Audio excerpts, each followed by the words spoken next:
Welcome to the Micronaut podcast. I am your host, Sergio del Amo. I am today with Álvaro Sánchez-Mariscal. How are you, Álvaro? I'm very good, thank you. Hello, Sergio. How are you? Very well, very well. Álvaro has been involved with the framework for a long time. He's currently a core committer in the Micronaut Oracle team. We are going to talk today mostly about Micronaut Maven, which, if it's not just Álvaro's work, almost. So he has done most of the work there. So I don't think we have a better person to talk about building Micronaut applications with Maven than Álvaro. But before going into that, we are going to go to the agenda.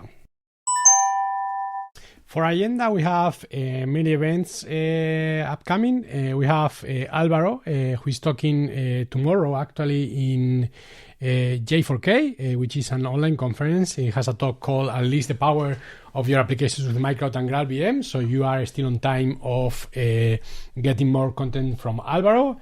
Álvaro and Graham Roche are both going to Devox Morocco, and they will be in Agadir.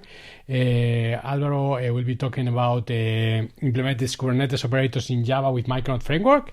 Álvaro has worked a lot in the Kubernetes module as well, and I hope to have him in another episode talking more about what we offer for users of Kubernetes.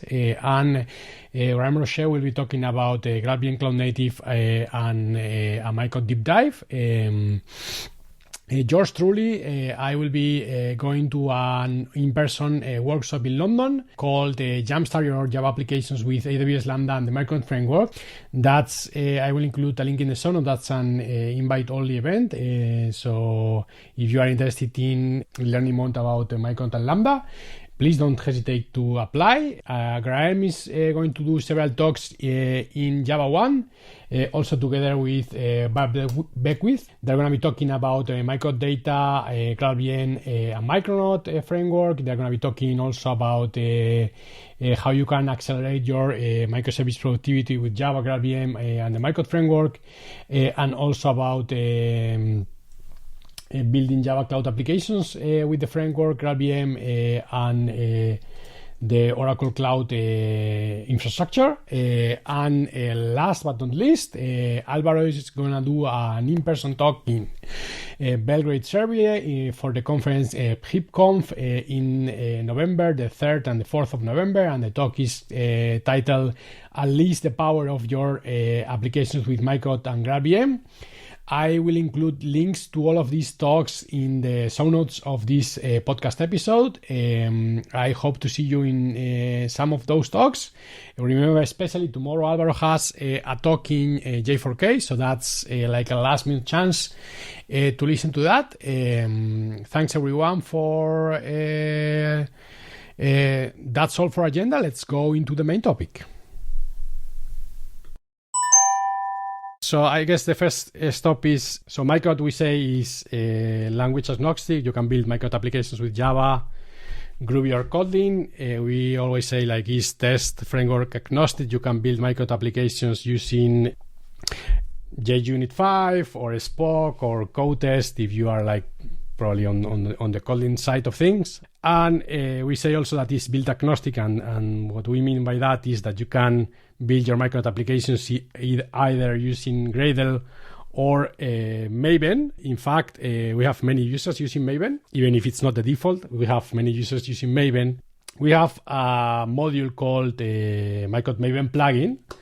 You can select when you go to Micronaut Launch, that's under launch.micronaut.io, you can select Maven, and that will generate you what will generate, Álvaro? It will generate a Maven wrapper, both for Windows and Unix systems, and a pom.xml file with the Micronaut Maven plugin configured, right? Mm-hmm. And the default structure with dependencies, etc., right? Yes. So basically, the support we offer is divided into two separate things. One is the Micronaut parent POM. So Maven follows a hierarchy of projects and POMs and things like that. So when you generate a project using Micronaut Launch, you will get like your project is stemming from the Micronaut parent POM, where we apply some defaults to your project build. So, for example, most of the Maven plugin configurations and profiles are in the parent POM. So that is one thing that makes the Maven support in Micronaut. It is not strictly required to use the Micronaut parent POM. So you could potentially have your own parent POM if you're using like a corporate, corporate parent POM. The only thing is that you should incorporate into your parent the things we are doing in the Micronaut parent. And the other element is the Maven plugin itself. The Maven plugin essentially helps in two things. One is integrating into the Maven lifecycle for packaging and deploying Micronaut application in different form factors or artifact types. And the other one is, there are several goals to do things. Most notably is running in development mode. So that's essentially the whole Maven support we offer for Maven users. One of the goals, and what Álvaro was saying, that you will use, of course, when you create a Micronaut application with Maven is the run goal, right? Correct. And one nice thing is that we have, so that will run the application, and it will not just run the application, but it also will allow hot reloading, right? It's actually hot restarting because because Micronaut starts so fast. When we designed this, we didn't want to mess with class loading and things like that. I don't think it's worth the effort for waiting like less than a second or a couple of seconds for your application to start. So it's extremely easier and cleaner to do a restart of the application. So what the run goal does is essentially it's listening for changes on your source code or application changes or even your dependencies. If you do that, and when it detects there is a change on any file that has to be recompiled or anything like that, it will recompile the application and restart it. Yeah, so it listens for changes in source main Java, source main Groovy, source main Kotlin, and pom.xml, right? Correct, and resources as well. And resources as well. So if you are using the views module and you are changing a ThymeLift template, you will get once you change that, the application will restart. Right, or a change in the application YAML. And if that's not enough, that's configurable, right? So people have the ability, I don't know, if they are, I'm thinking, for example, I don't know, if they are using OpenAPI, which supports having this OpenAPI configuration file on the top of the folder. I think in the Maven plugin we have documentation about how to modify the default paths where we are listening for changes, right? Yes. So you can configure additional watches for including or excluding resources or files. You can use wildcards. For instance, you could say, I want to listen for changes in the SSC main resources directory, but only for YAML files, not properties or whatever, right? So it's configurable both in terms of includes and excludes. And also, you can have a different number of directories to watch for changes. You can also change, for example, the listening port of the running application. You can run in debug mode. You can change the debug ports or the host where the socket is listening to, or even suspend the execution. So there are different properties that allows you to control both the run mode and the debug mode. Perfect. So that will essentially give you those. So essentially, while you are working on development mode, those are the goals that you will use. Either the run goal plain or the run goal in debug mode. How will you execute the test in a Micronaut Maven application? in any Maven application. So you invoke the test phase of the project. So that's it. It actually depends on whether you have like unit test or integration test. So we have configurations for both the Maven plugins for unit test and integration test, like failsafe and Surefire. By default, all of our tests are configured as unit tests, or aren't they? Yes, they are unit tests. Even if they are like starting the Micronaut application. Correct. And the reason that we do that, and correct me if I'm incorrect, is because typically the integration tests were so slow that there was like this dividing line between unit test and integration test. But for us, it's like running an integration test at the start of the server and everything is like less than a second. So we essentially consider that like a unit test. Correct. Yes, it's so for the tool it all looks the same. It's just a JUnit test essentially, or Spock test or whatever. I think most of the Maven users will use JUnit. Is my impression. So for them it's essentially a unit test with a Micronaut test annotation on top of it, and we have written the unit extension that will take care of bootstrapping the server and making it available before your test and so on. So, but other than that, it's a regular unit test.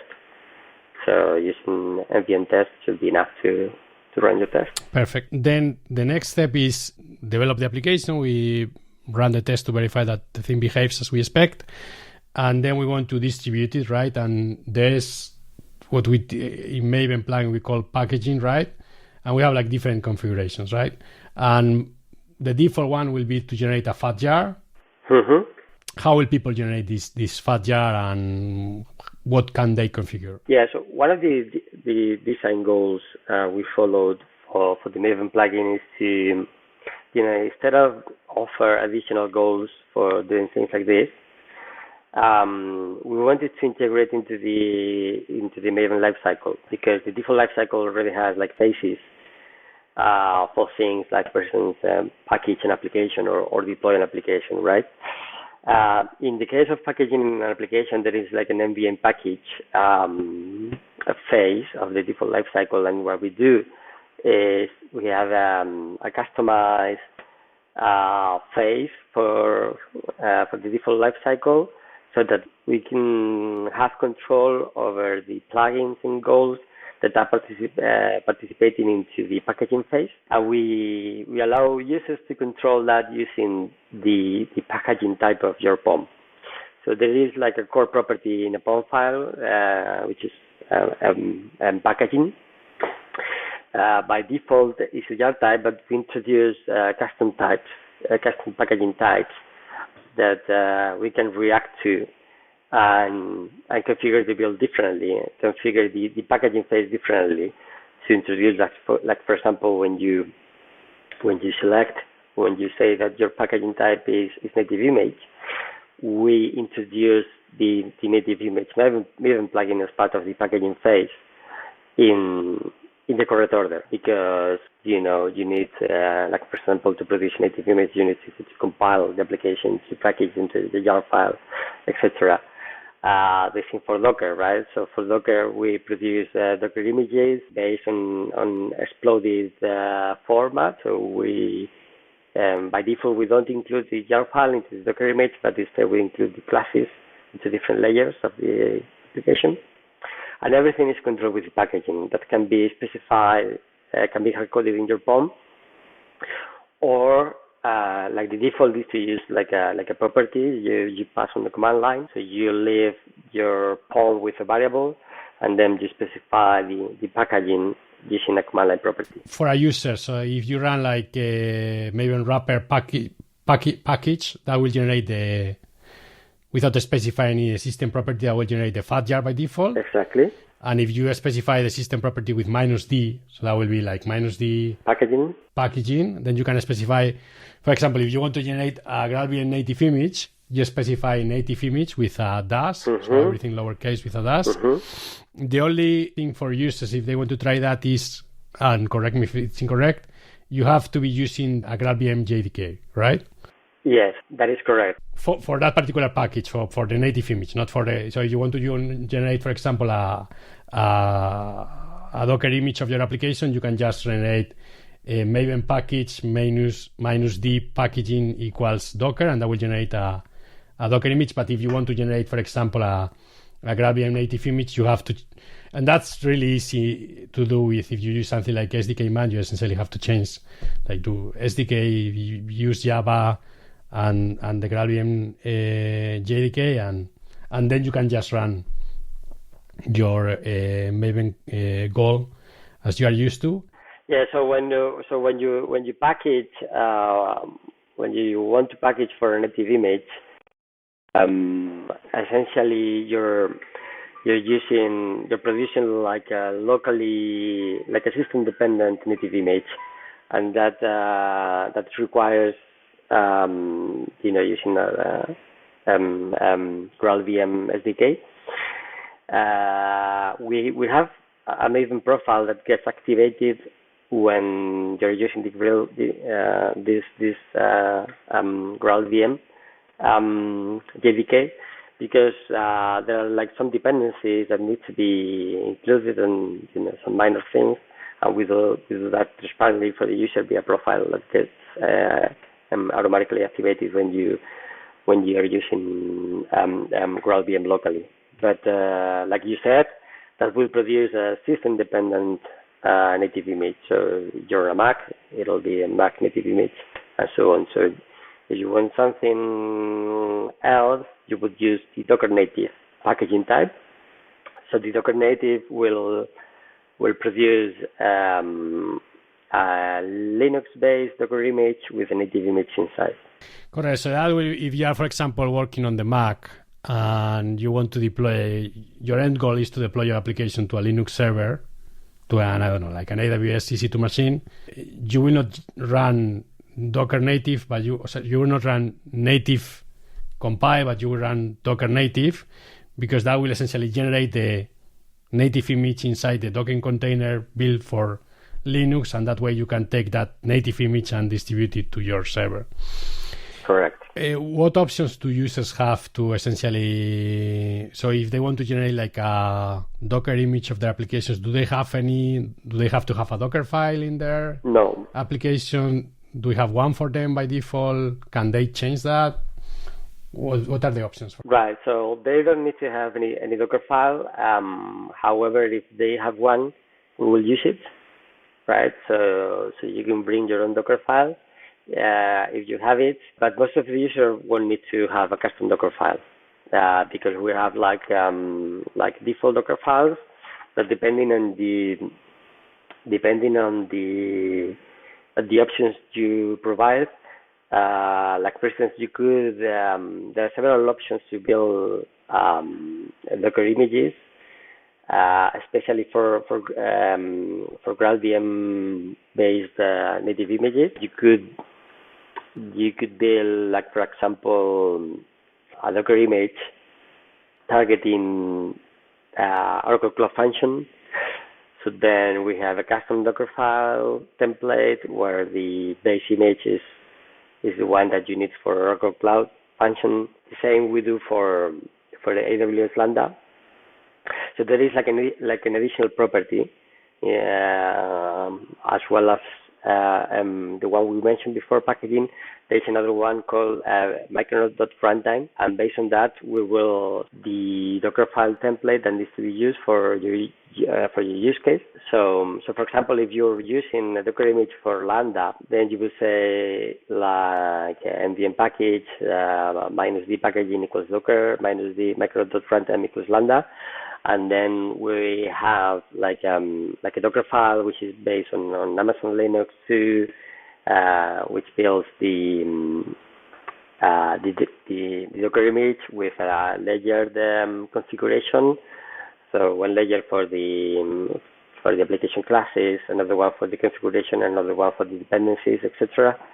And if for example you would say that instead of packaging Docker, you want packaging Docker native, then the Docker file template we use is different as well, because in this case we are not putting a jar file. Sorry, classes, compiled classes is inside the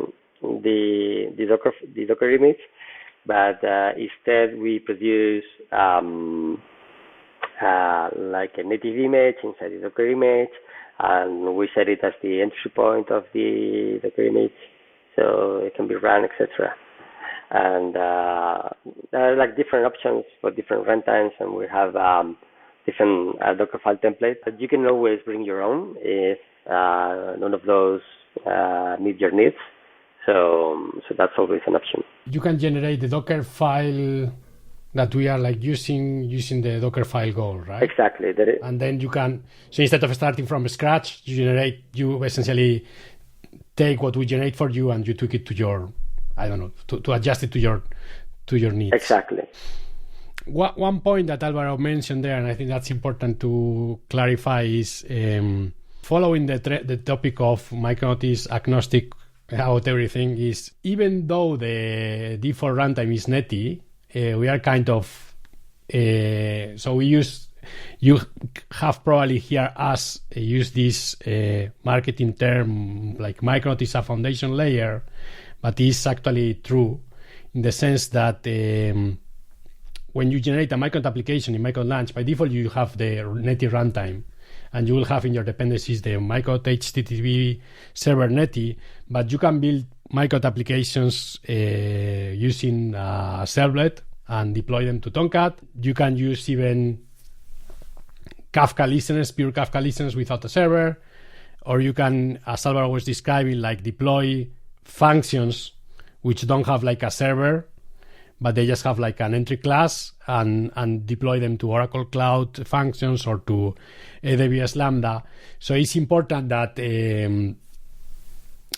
you became aware of that, and that you know that with the Maven plugin you can change that with the micro.runtime system property, and that will essentially allow you to change the runtime that you are targeting. Yeah, just think of netty as one runtime available for you, but it's not the end world of Micronaut applications. So Micronaut applications, of course, is the default runtime, and we see that most of our users use netty as the runtime, but not all of them. We have community plugins that the people that develop the Camunda libraries, I think they are like deploying all the time with servlet, and just become aware of that and use that to your advantage when using the Maven plugin.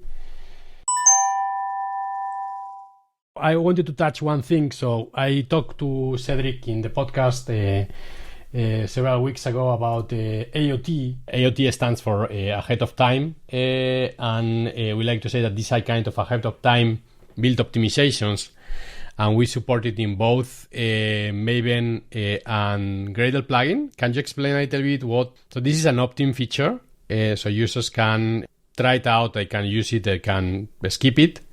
What is Micronaut AOT, and how can Micronaut Maven users benefit from it? Micronaut AOT, as you described, is a new module, and I would like to clarify because we used to and still describe the framework as AOT capable. So that's still the case. So Micronaut by default is ahead of time compilation and etc.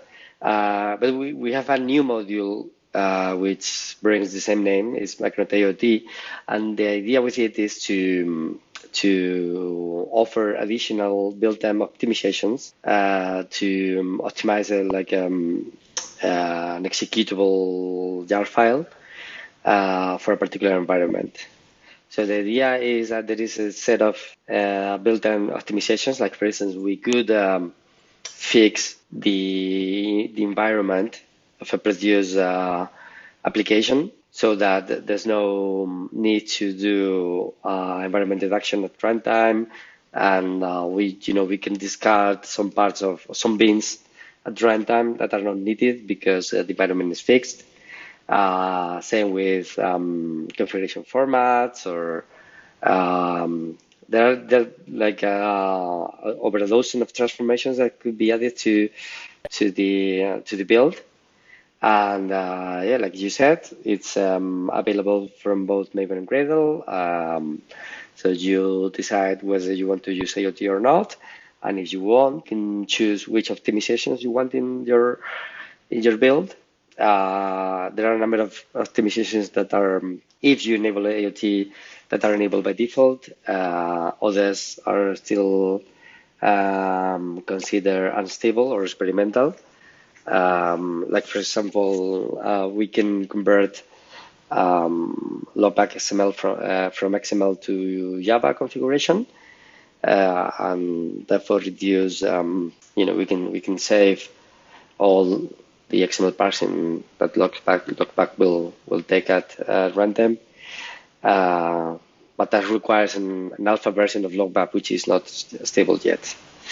But there are other optimizations that are stable, like the one I mentioned about the environment and others. So yeah, that's available today. That was a good clarification by Álvaro. So the framework still does a lot of logic at build time, even if you don't use Micronaut IoT build optimization. So it's still the philosophy is the same, kind of do like smart compilers and not so smart runtimes. So the framework will still try to do as much as possible at build time. These are kind of opt-in things that, as Álvaro was describing, I think the easiest thing to understand is what Álvaro just said about lockback or application.yaml, right? Everyone understands that when the application starts, we have to read a YAML file and transform it into a Java representation of that YAML file.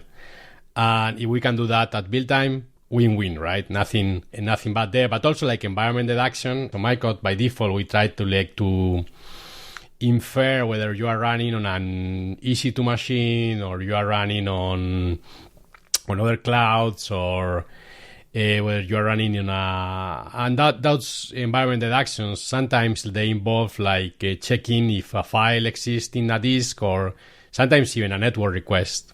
So they can be time consuming. If you are for example, building your deployable artifacts in CI, where the same environment will be inferred, and when you go to production, then you can say basically do the environment deduction at build time and just save it on runtime.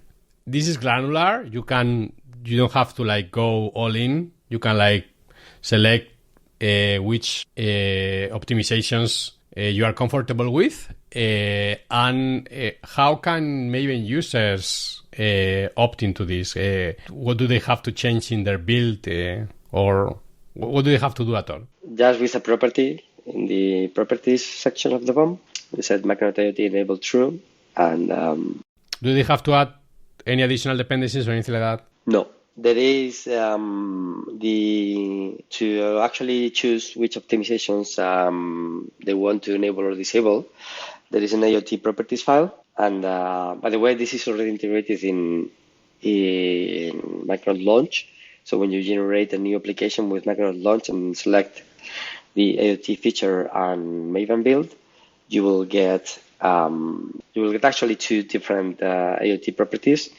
One for normal JIT mode and another one for native images, because the optimizations are different. So essentially, in the native IoT configuration, GraalPM support is enabled, and yeah, that's essentially it. So a property, and but I think the best way to get this is to do a diff in Micronaut Launch for an existing application, or just create it from there.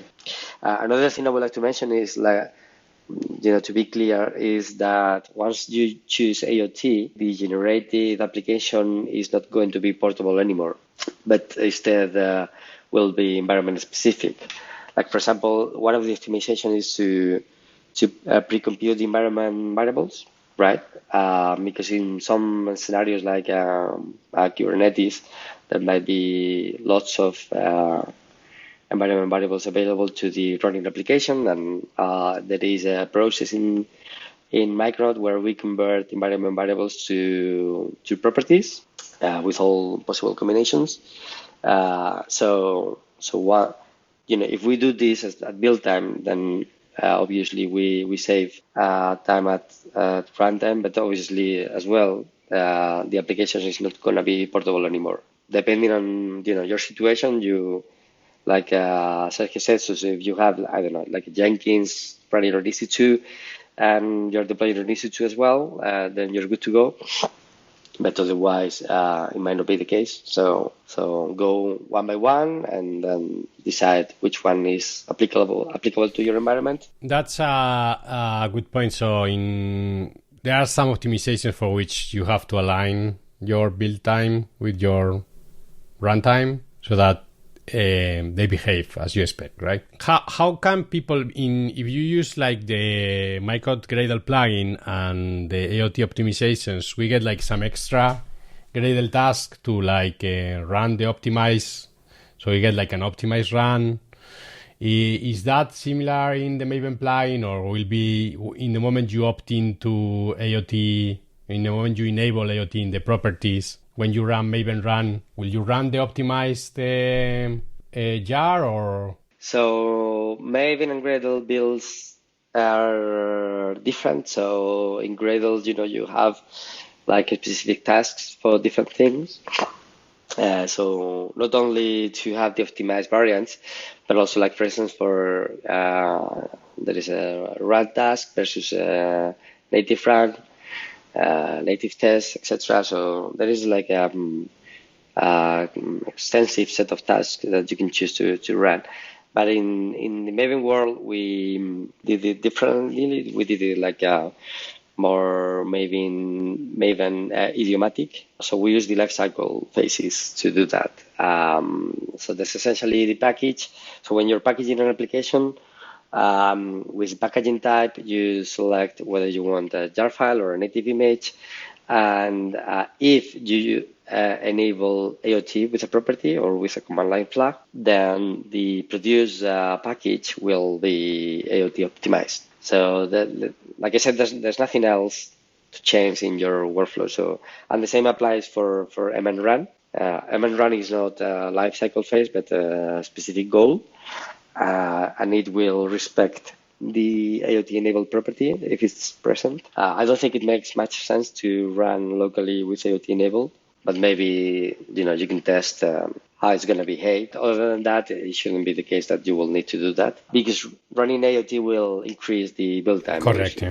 Yeah, what I recommend people to do is you have your Micronaut application, you have your Micronaut Maven application. Go to Micronaut Launch. Select AOT there and Maven and click the preview, and you will see, like as Álvaro was describing, you will see like a new file that is generated on the root of the project called AOT-jar.properties, and also check the changes in pom.xml, which is what Álvaro described, like Micronaut AOT enable true. And before you apply those changes in your project, generate, like, package your application, run the jar file, see how much time does it take to start up, and then do the same thing but with AOT enabled, and just play with the different optimizations and see how it impacts your application. And you will see that we see like substantial startup improvements, both in JIT mode, so both for jar file, but also like for native image, we see like an amazing optimizations as well. Check both and make sure that that aligns to yours. Do you have anything else for the AOT section? Yeah, another thing worth explaining is that Micronaut AOT is a framework in itself that allows people to write their own optimizations.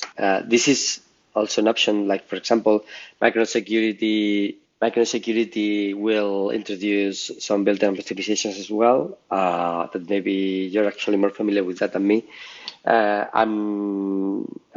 Users will be able to write their own optimizations. What we are going to do in Micronaut Security, and it's quite interesting, I have seen like you can save more than a second startup time, is when you are working with Micronaut Security typically, and you are working with an authorization provider, so something like an Okta, an Auth0, a Keycloak, an Amazon Cognito, all of those servers, they expose like OpenID auto configuration. So they have like an endpoint where they expose like a JSON file, and they tell us like my token endpoint is here, my JSON web key set endpoint where I will expose you my public keys are here, etc., right? So what we do is that when you like run Micronaut security and you want to like use one of these authorization servers, we like have to visit that endpoint to essentially configure your application accordingly, right? So we essentially have to fetch that information so that we know where the token endpoint is in those remote servers. So if you are comfortable with the trade-off, we can do that on a startup, on build time, right? So we can do that request on build time and essentially configure your Micronaut application on build time, like generate that file so that we don't need to do like that trip on a startup. And that will save you, like, as I said, that can potentially, what I have seen on my trials is that we could save like a 1 second, because sometimes those network requests, they are slow. So that's one area where I think it's going to be really interesting. We have another feature in Micronaut security, which is we support that you use like a remote JSON with key set, and those typically expose public keys on a remote server. So again, we have to do like a network call to fetch those public keys, and we could do that network call at build time instead of on runtime. So there are many potentials optimizations there, and the same in other modules. And I guess, as Álvaro was saying, this could be used also in users applications.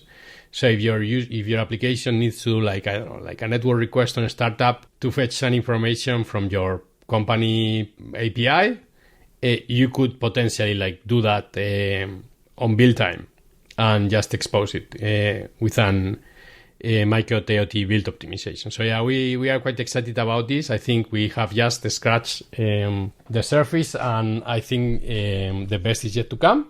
So yeah, I encourage everyone to check it out. If you are a Maven Micronaut user, check it out, because the Micronaut Maven plugin is ready, and I think you will be really surprised about how can you speed your application. In the next section, we are going to talk about test resources, which is a Micronaut 360 feature, which we are quite excited about it. And how would you describe test resources for anyone listening, Álvaro? So test resources is essentially automatic and transparent integration of test containers into an application. It was already possible to use test containers in an application before, but you would have to basically change your build and make your test aware of particular test containers you would have in your application, etc. So we've gone further with integration, and we've made everything as transparent as possible for the user. So the idea is that when you add support for test resources in your build, and we can talk later what this means. But for example, in the case of Maven, it is essentially one property flag to enable it, and then one test scope dependency. So when you do that, we will inspect your build to try to infer which test containers you will likely need in your application, right? So, for example, if you have Micronaut data and then the MySQL driver, then we will add support transparently for the MySQL test containers transparently. And then what will happen is that in your test, you don't need to actually, or even in your running application, because this works for both tests and running application, you don't need to do anything in particular.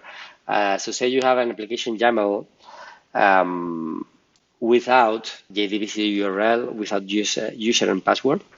What test resources includes, and Micronaut 3.6 includes as well, is the ability to resolve properties. So essentially, there will be someone asking for the JDBC URL and the username and password, and because you don't have that in your application YAML, and you don't need to, the MySQL test resources integration will actually provide that values for the application. And the way it will do that is actually spawning MySQL test container, and then grabbing the random port and IP is localhost, but essentially the port where it's going to be exposed, and then grab the default username and password and provide those values to the application. So you literally don't have to do anything to use a test container DV for your application, and this will work transparently for both your tests and your running application. That's basically what it does. Yes, to recap what Álvaro just said, which is I think is pretty cool. So if you go to Micronaut Launch and you generate a Micronaut application and you select the MySQL feature, before we will add you in your build file the test container dependency. Now what we will do is if you are using Gradle, we will add the Micronaut test resources Gradle plugin. If you are using Maven, we will enable test resources in your pom.xml file. Correct. And in configuration, you will not have a JDBC URL username or password, right? But you will have your data source configuration with the dialect and everything like that. So if you just run Maven run, test resources will see that you have the MySQL dependencies and there is a data source in your configuration in your application, and it will see in order to have a valid data source, you need a JDBC URL. What it will do is, in order to provide you those, it will use test container transparently for you to so the only thing that you have to have is Docker running in your computer. It will run a MySQL database, and it will essentially get the random port for that MySQL database, and it will create the appropriate JDBC URL. It will give you the username and the password that it needs to access that MySQL database running via Docker, and it will provide you to the application. So you can just generate a Micronaut 360 application with MySQL and just do Maven run, and the database will be there for you, right? You don't have to do anything. You don't have to run a database locally. And for tests, the same. So if you run your test and your test need to have a MySQL database to fulfill that promise to the data source, we will create that for you. And we will share a database for all the tests, right, Álvaro? Correct. So the way this works is we will start what is called the test resources service, which is a small service running on a specific port locally that will take care of creating the test containers required by your application. And there is a client-server communication between the application and this service. So this service will be started before the tests or before you're running the application, and will be stopped by default after the tests have run or when you actually halt the application execution. There is the possibility to have this service running. So there are command line flags or POM properties you could set to leave this service running. So the first time the service will be started before anything else, and then if you said you wanted to keep alive the service, it will be kept running in the background. And then there is a Maven goal you can run to stop it if you wanted to. And this is useful in situations like, for example, if you had a multi-project messaging application with a producer and a consumer, and if you wanted to have the same test containers, the same Kafka container for both the producer and consumer, you could start the test. You could start the application on one side in the consumer, for example, and then in the producer, you can say that you have a shared build, a shared test resources, and it will reuse the same service from a different project. So in this case, it's essentially one test resources service running on the background, and then two different applications communicating with this service and requesting properties that will resolve to the same test container Kafka. One question that people will probably have is, okay, that's great. You run a MySQL database for me, but what if I am running an old version of MySQL can the users configure like the Docker image that is going to be used? Yes, Most of the actual test container properties can be configured via application YAML. So there is support for that. So you can use a custom image. You can customize all the properties of the test container, of the underlying test container, like if you want to post it on a fixed port or anything like that. So that's part of the documentation of test resources. But essentially, yes, you can be a configuration change. If not all, most of the the underlying test container. We have support beyond so we have support for databases. We have support also. You mentioned Kafka. Do we have support like out of the box for something else? There is. Like in the first version, there is support for quite a few things. So that includes Elasticsearch, Vault, HiveMQ, all the JDBC options that you may have, like Oracle, MySQL, Postgres, etc. Kafka, MongoDB, Neo4j, R2DBC, RabbitMQ, Redis. So there's a comprehensive list of technologies that are supported in the first release. And we will keep an eye on community requests to support new technologies in the future. Apart from the technologies that Álvaro mentioned, we have also the ability, for example, I have used test resources with Dynamo. DynamoDB offers like a DynamoDB local, and they give you like a Docker image. And one of the great things about micro test resources is that you can specify like a Docker image directly in configuration, and like kind of the properties that you want to expose. You can use, even if we don't like have like a pretty support out of the box, you will probably would be able to use this with technologies that Álvaro didn't mention. Sometimes for those technologies, you will have to do an extra ceremony. And if that's the case, we really welcome like community contributions to like kind of streamline or ease that. Also, test resources is quite interesting in the sense of keeping the class path clean. Can you go into that? Can you explain what is our approach for that? Yeah, so essentially the difference with the previous test containers integration is that test containers will be part of your test dependencies, and that wouldn't even make it possible to run your application with test containers, right? So in the past, you wouldn't be able to do that. The only thing in your client application is essentially like a client dependencies with this service. Is normally part of the test scope, and that's all that is needed. So everything else is kept part of this small service running in the background. This small service is really a tiny Micronaut application running in the background. In a modern computer, takes like 300 milliseconds or something like that. And we're even adding support for class data sharing, which will even further reduce the startup time of this service. There's obviously a cost that you're paying to get this feature, but I think the benefit is huge because essentially everything is transparent to you, so you don't have to do anything.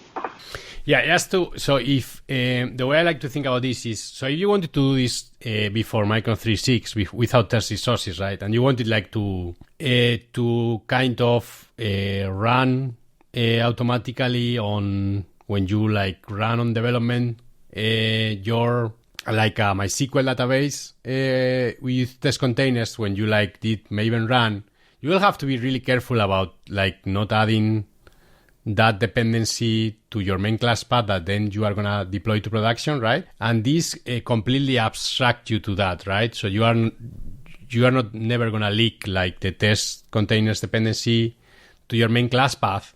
And this has also benefits like in terms of, so we support, for example, the Micronaut application uses also the official GraalVM plugins, and with JUnit, for example, there is like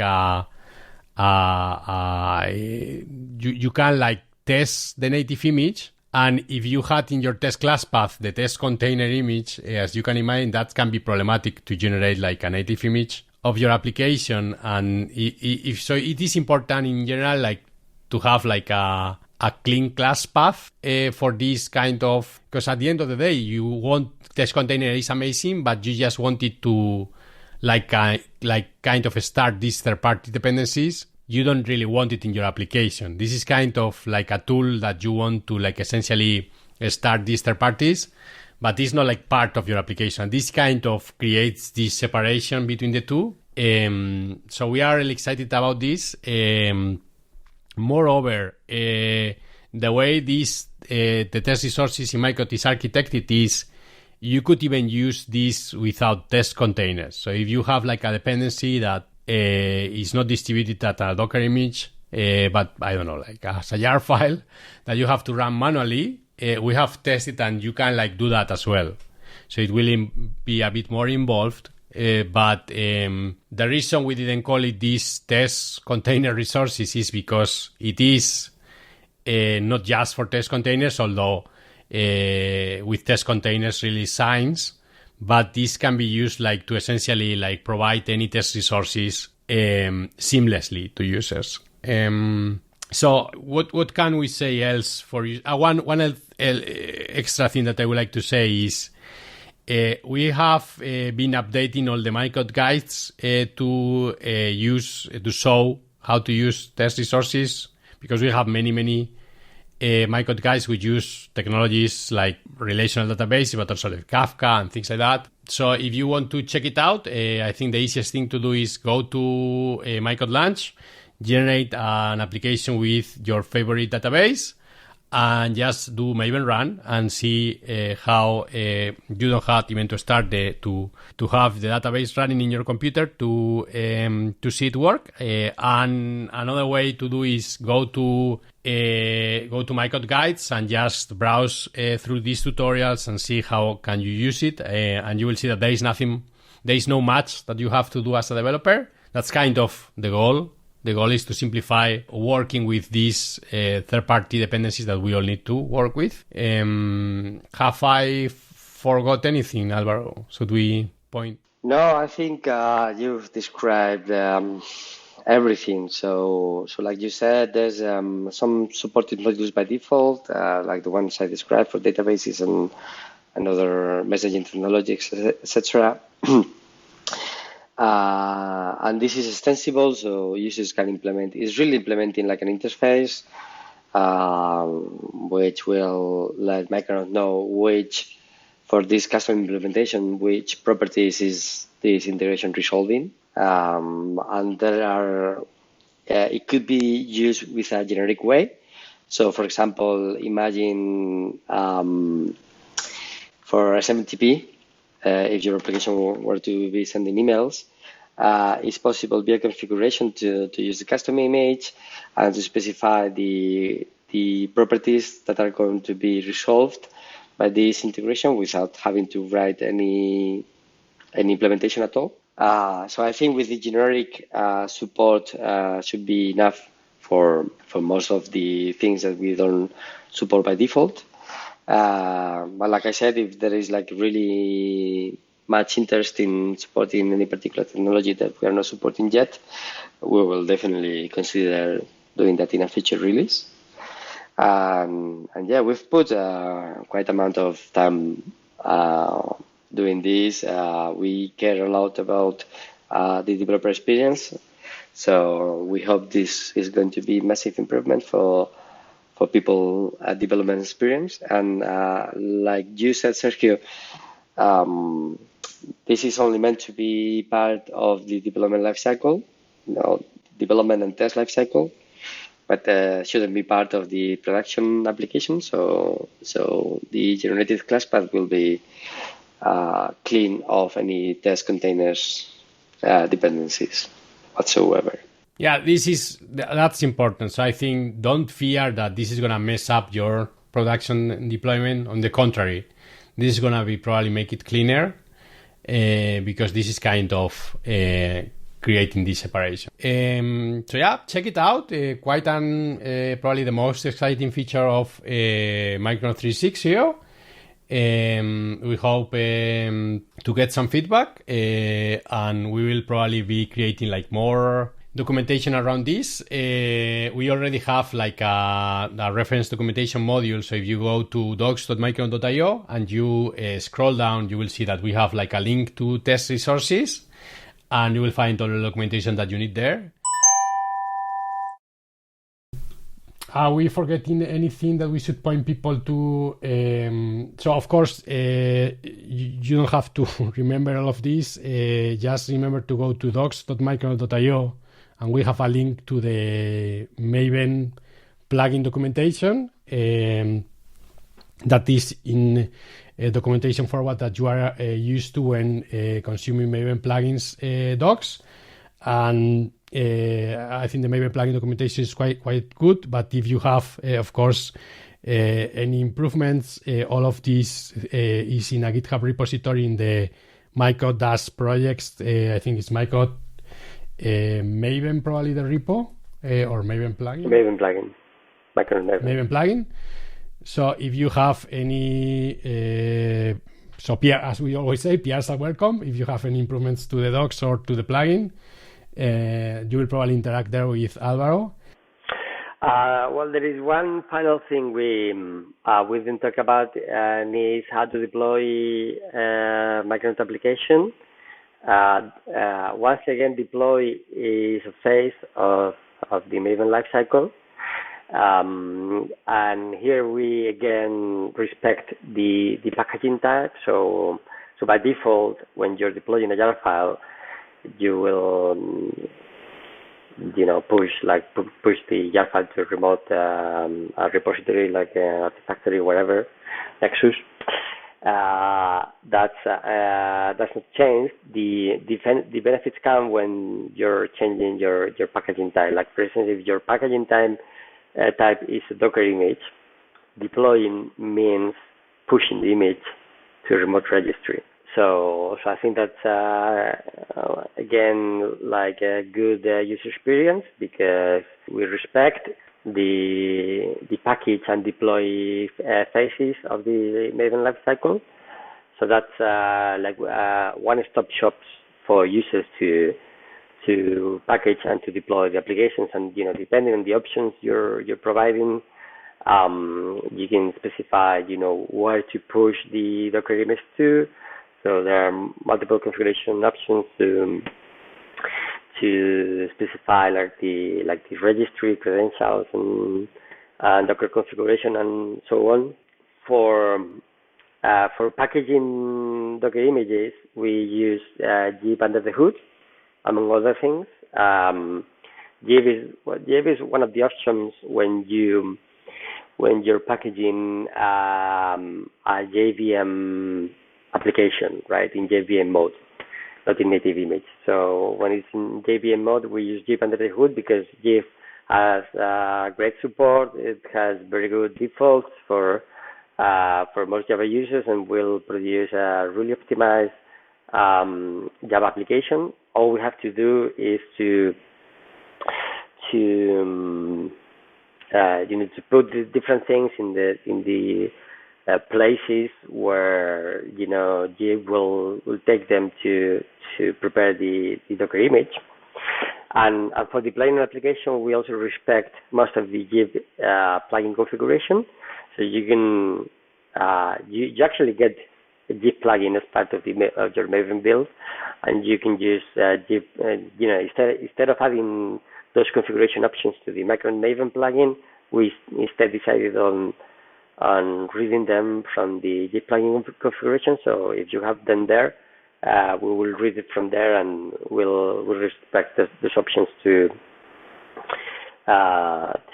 basically know where we have to push the Docker image. I will include a link in the show notes to the Jib documentation. So the Jib is a tool from, I think it's the Google Cloud Container Tool team. We have a couple of guides which shows this feature in action. One of them, for example, is the Cloud Run guide, which essentially shows like deploying to the Google Cloud Container Registry. And as Álvaro said, it's really nice because you essentially is like you specify like -d packaging Docker, and then you specify -d zip.to.image. So essentially, and then you pass the URL, and the similar thing will be if you are like using. I think we have another one for Oracle Cloud, but essentially it's really nice because you just have like a URL essentially where for the registry.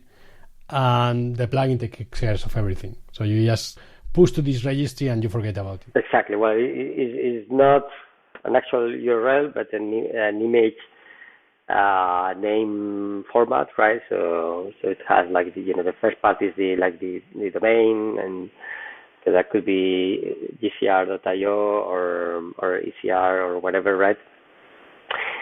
Or even like a corporate registry or anything like that, and then like you said, the version tag, so it could be latest, or you can include like Maven placeholder to read the version from the POM, and it can be done either in the POM XML itself, so you could have your destination image name there, or you could override it on the command line if you wanted to. So if you have it like your POM configured, all you would need to do is to specify npm deploy -d packaging equals Docker or Docker native.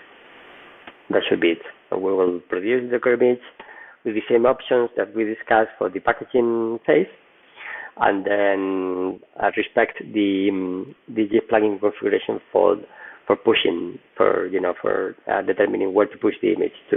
Yeah, this is probably the easiest way to deploy a GraalVM native image of a Micronaut application using Docker native and a registry. Correct.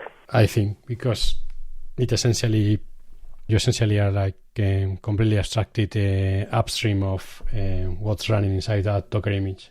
And there is one more thing to mention regarding how to package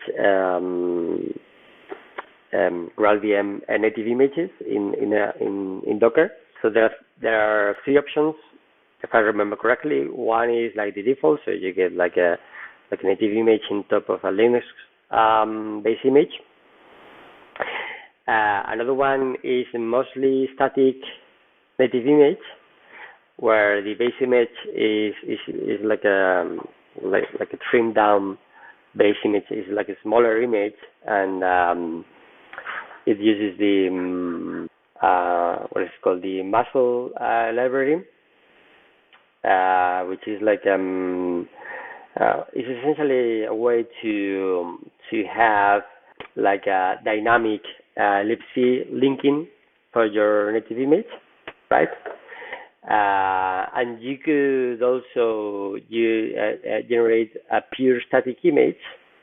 So those is like a binary where all the dependencies and compiler libraries and everything like that are statically linked into the image. So it's a single binary, and that can be run in a Scratch Docker image base, like which have nothing else. Right, that's the mostly minimum option, and you can always use a different base image for your native image in case you need anything else. So that's always an option. But yeah, I think depending on your use case, you may benefit from a dynamic image, which is the default, or from a static or mostly static image. There are obviously advantages and disadvantages. So static or mostly static images in GraalVM have limited support, and maybe it's not an option for everybody, depending on your use case. But I think it may make a big difference in terms of the Docker image size that is generated, because it's not the same to be based on, for example, I don't know, Debian or whatever base image, or Amazon Linux or whatever, which has a footprint of several hundreds of megabytes than building from scratch, which is zero or almost zero, and then having like a pure static image with all the compiler libraries statically linked. So yeah. But on the other hand, like I said, the support is limited, so there may be things that may not work. So that is something that needs to be checked on the GraalVM side. But yeah, you can specify those options via command line properties when you're producing your Docker image. So I guess it will depend from project to project. All those options that Álvaro mentions, they are in the Maven plugin documentation. So check it out and try if they are like usable and they're like a good trade-off in your project. With the main section out of the way, Álvaro, let us go into Level Up. In Level Up, we typically talk about tips and small patterns in the framework, and today I wanted to talk about one pattern that I mentioned in another episode about the ordered interface in Micronaut and the add order annotation that you can add to bins to essentially order them when you retrieve all the bins. So in Micronaut, when you interact with either in injection points or directly using the bin context, you can get like you can say like get bin, and that will give you like a bin of a particular type, or you can use like get bins of type, and that will give you all the bins of a particular type, right?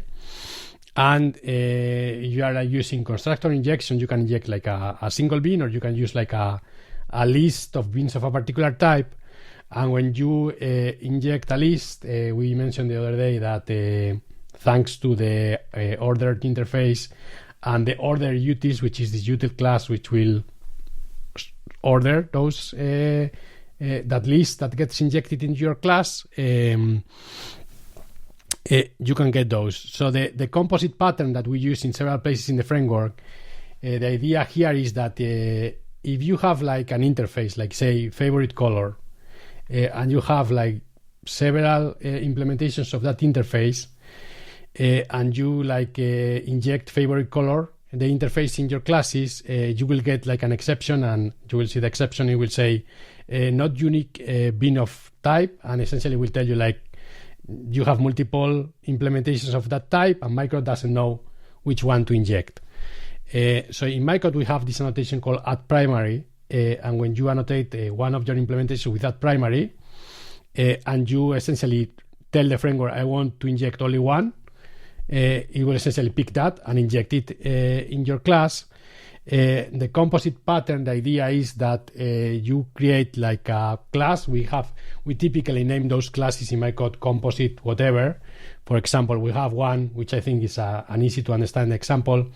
We have this feature called local resolver, which essentially will attempt to resolve the user locale for language. And we have implementations that search for the user locale in the HTTP session. You probably don't have an HTTP session in most applications.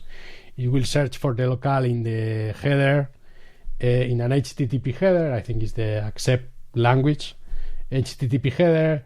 You will have, for example, another implementation which search for the locale in a query value parameter, something like, I don't know, you may have like a query value parameter called locale in your application, or any other thing. You could have like a custom one which uses depending on the URL of your application, it resolves like this Micronaut application locale should be Spanish, or this Micronaut application should be German.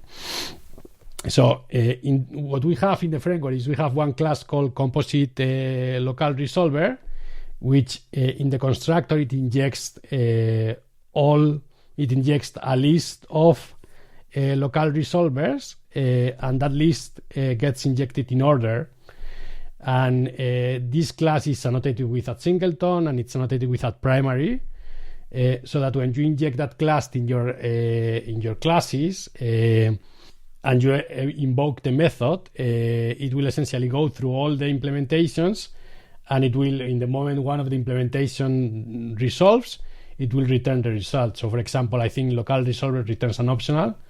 So it will like invoke all the methods, and the first one that doesn't return an empty optional, it will return. So I'm going to write a tutorial and I will include a link in the notes. But essentially what I wanted to convey is that if you have a use case where you, for example, want to write a library, open source library or a library for your company, and you want to provide some default implementations, but you want to leave the door open for someone in your organization to come and provide their own, one pattern that you can use is to use this composite pattern, because this will, you will not have to tell your users to replace, to use the at replaces annotation, but instead they can produce like an implementation and specify the desired order which they want to use. Yeah, check it out. Hopefully this is useful to some of you, and let me go to the sponsors. This podcast episode is possible thanks to the Micronaut Foundation sponsors. We have several sponsors. We have Object Computing. Object Computing is the Micronaut Foundation ambassador sponsor. MicroStream is a silver sponsor. We have two bronze sponsors. One is Safri.net and the other one is Visor Games. And we have also two tools and infrastructure partners, such as Gradle Enterprise and JetBrains. And for individuals, we support also individuals, community sponsors, and the best way to learn about the Micronaut Foundation and to support it is to visit micronaut.io/foundation. Community sponsors, we have a list of persons which I am just opening right now, and those are thanks to Corvinial Bach, Philip Eisenbach, Hassan Mohoudini, Jason Sindler, Jeff Scott Brown, Gis Loisnek, Luka Morachev, Jen Bies, Goran Erson, Danilo Marquez, Edgar Rios Navarro, Robert L.F. Baum, Andrew McKee, Balapsu Romanian, Rengasamy. Thanks all of you. And if you want to support the Micronaut Foundation, either you're a company or an individual, please check the website. And I think that's all for today, Alvaro. Thanks a lot for joining me. And do you want to say anything to wrap it up? No, thank you for having me on this episode of the podcast. I'm glad to have been given the opportunity to tell your audience about the Maven plugin. And yeah, I'm really looking forward for more episodes of the podcast, and having the opportunity to join some of them as well. Yeah, thanks a lot. Thanks a lot. Thanks everyone for listening. If you're a Maven user, check it out. Feedback is more than welcome. Leave Alvaro feedback on the GitHub repository, either in the issues or in the discussion. And we have also a Gitter community. Join the Gitter community. You will find a link in the footer of the Micronaut website to Gitter. And Alvaro is often in the chat, so join us and discuss about using Maven with Micronaut. We see a lot of uptake from Maven users, so please keep using Micronaut with Maven, and we listen to each other in the next episode. Thank you.